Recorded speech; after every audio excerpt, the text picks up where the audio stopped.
పారుపల్లి గ్రామంలో మొత్తం 38 టీంలతో అట్టహాసంగా ప్రారంభం కాబోతున్న ఈ కబడ్డీ టోర్నమెంట్లకి మీ అందరికీ స్వాగతం. కోటపల్లి మండలంలో ఇంత గొప్పగా పండగ రోజు మంచి పండగ వాతావరణంలో ఒక క్రీడా స్ఫూర్తిని యువతకు అందిస్తున్నందుకు నిజంగా నిర్వాహకులకు అభినందనలు. అదేవిధంగా వివిధ గ్రామాల నుంచి వివిధ జిల్లాల నుంచి విచ్చేసిన క్రీడాకారులందరూ ఇదే క్రీడా స్ఫూర్తిని మీరు మున్ముందు కూడా ప్రదర్శించి మంచి రాష్ట్ర స్థాయిలో జాతీయ స్థాయిలో పేరు గడించాలని చెప్పేసి పోలీస్ శాఖ తరఫున నేను మనస్ఫూర్తిగా కోరుకుంటున్నాను. మరి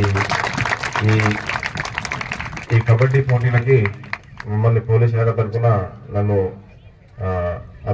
ప్రత్యేక అతిథిగా మరి ఇన్వైట్ చేసినందుకు నిర్వాహకులందరికీ మరొకవారు ధన్యవాదాలు తెలియజేస్తూ ఇలాంటి మంచి కార్యక్రమాలకి పోలీస్ శాఖ తరఫున మేము ఎప్పుడు ముందుంటామని చెప్పేసి తెలియజేస్తూ ఈ అవకాశం ఇచ్చినందుకు ధన్యవాదాలు. Thank you.